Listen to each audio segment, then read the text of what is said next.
Bonjour à tous, aujourd'hui nous allons apprendre à ajouter un QCM à votre étape, donc sans plus attendre, c'est parti.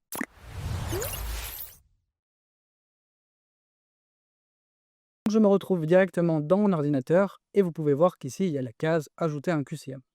Donc c'est ce que nous allons faire, nous allons directement cliquer dessus et ici vous avez la possibilité du coup de créer un QCM. Vous avez la possibilité d'inscrire une question et d'ajouter des réponses supplémentaires.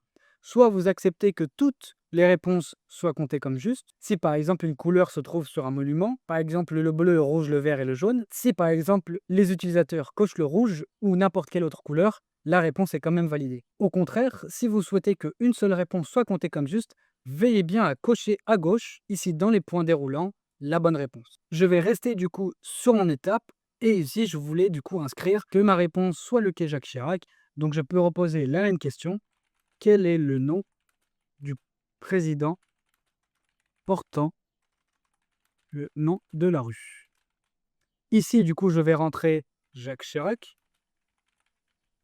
Alors, c'est pas forcément obligé de mettre la bonne réponse dès le premier point. Mais dans mon cas, je vais le laisser. De toute façon, vous avez la possibilité de cocher la bonne réponse. Donc ici, j'ai rentré Jacques Chirac. Je peux mettre par exemple Charles de Gaulle. Ici, par exemple, mettre François Mitterrand. Et ici, Emmanuel Macron. Dans mon cas, une seule bonne réponse est possible. Je laisse donc cocher Jacques Chirac.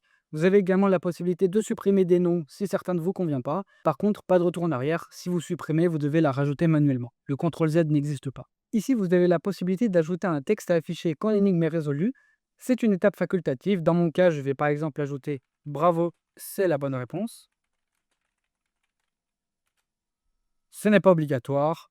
Je peux également la supprimer. Si votre étape est trop dure, vous avez la possibilité de débloquer l'étape grâce à l'aide.